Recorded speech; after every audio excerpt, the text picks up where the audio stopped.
ladies and gentlemen. Today, today we're in a Mazda RX-7 convertible. This is a one-owner RX-7. One guy owned it, and then the top was never put down, not a single time. So this has the most flawless Mazda RX-7 interior I've ever seen. No cracks on the dash, no really wear anywhere, and it's comfortable, it's roomy, and it fits me really well. I'm like 5'8", 5'9", and it really fits me. Okay, wankle, let's wankle it up, bro.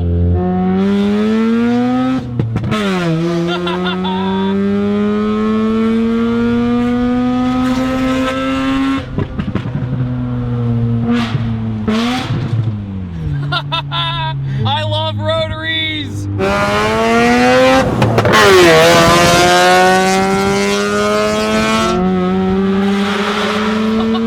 Do you see this right now? I am going absolutely nowhere. I'm having the time of my life right now. You have literally no torque whatsoever to get anywhere. Whatever gear you think is the right gear to downshift, go another one down, because you're gonna need it. It's so loud on the highway, dude.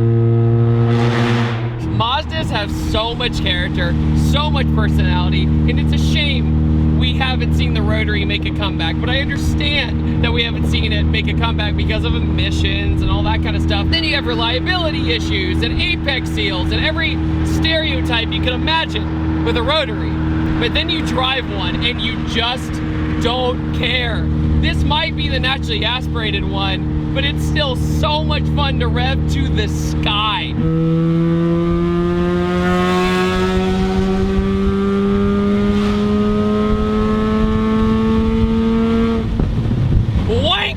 It's echoing off of everything. And yeah, in a way, I feel like I'm ruining everybody's day with a cow that's groaning. Oh.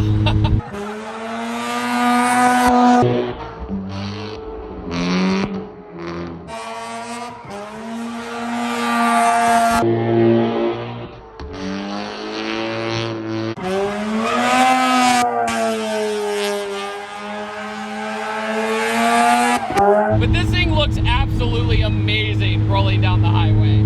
We also have a custom exhaust with valves in it that you can make quiet or loud.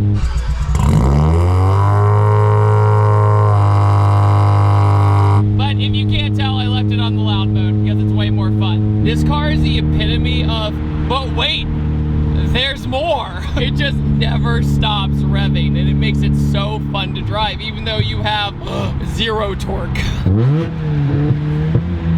The downshift's so fun, so smooth. Like when you are like halfway in throttle going around a corner, you know, you have no weight up front, zero, because it's a 1.3 liter two-rotor 13B. It's also interesting hearing a Rotary from basically the outside. You rarely get this experience. It's not very common to see a convertible RX-7, and when you do, you're like, oh, it's clapped out and it has no clear coat left and it's just not pretty. But since this one was a single owner car, it's flawless. Like, it looks brand freaking new. But yeah, the car was bought from somebody who lived in the absolute middle of nowhere, Iowa, and they kept this thing perfect and pristine. But it's wild to think that the top never came down, not a single time in their ownership. I know I couldn't do that.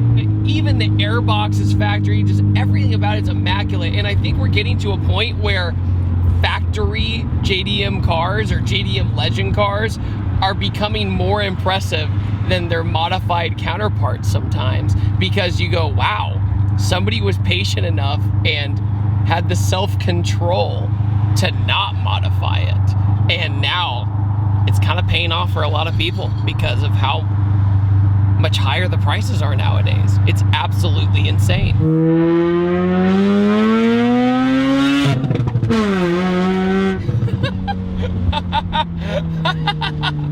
Yes!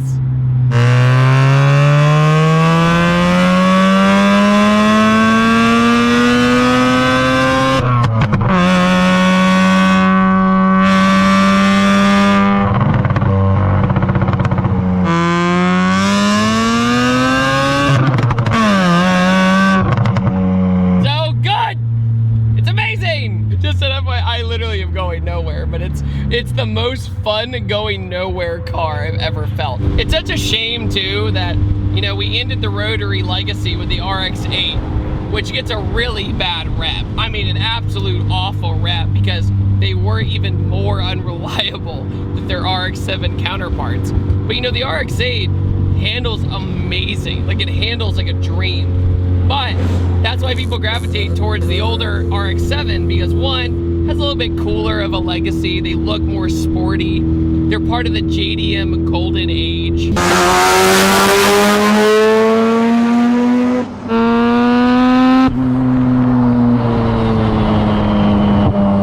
And it was a very unique car out of the bunch, out of the NSX, the Skylines, the Hondas. You know, the Rotary brought something super different to the table rather than like another S13, right? The FC RX-7 could have been a victim of just being another 240SX pretty much, or S13. Oh yeah, side note, just like the NA Miata, there's speakers inside the headrest for your stereo system, which I thought was really neat. But if you think about it, in the era of a Mazda convertible, you had the option of a Miata by 1989 to early 1990. And it was a piston motor, it was more reliable and affordable. And these cars were not cheap when they came out. Plus, with the added maintenance, there's a certain expectation that you had to have that you were going to be fixing them. And so the Miata looks pretty freaking good, you know, 2-seater roadster, top down, balance, 50-50 weight distribution. And sure, it was a piston motor, but it was a light piston motor. You're not gonna get the same turn-in as the Rotary though. The Rotary's turn-in is unlike anything you could ever experience because it literally feels like you don't have an engine in the car. That's what it feels like.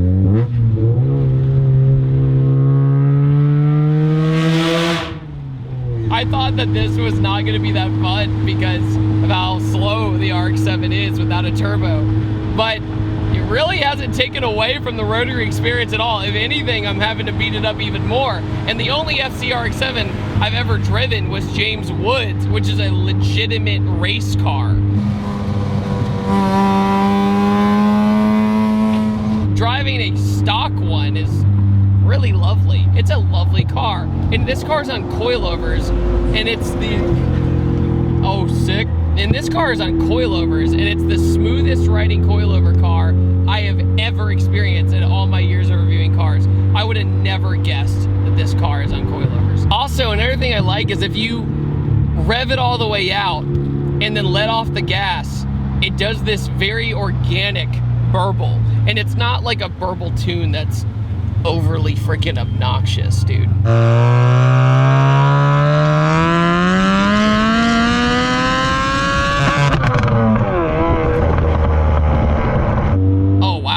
So I hit A on the fob to control the cutout, essentially.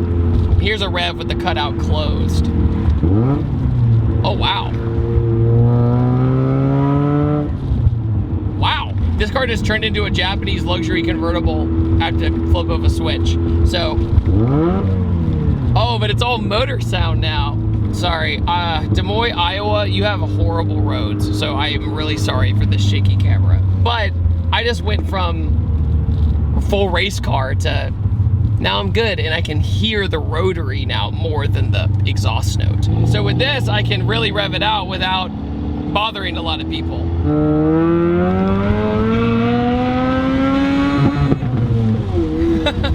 That's all I got. I can't go anymore without going to the moon.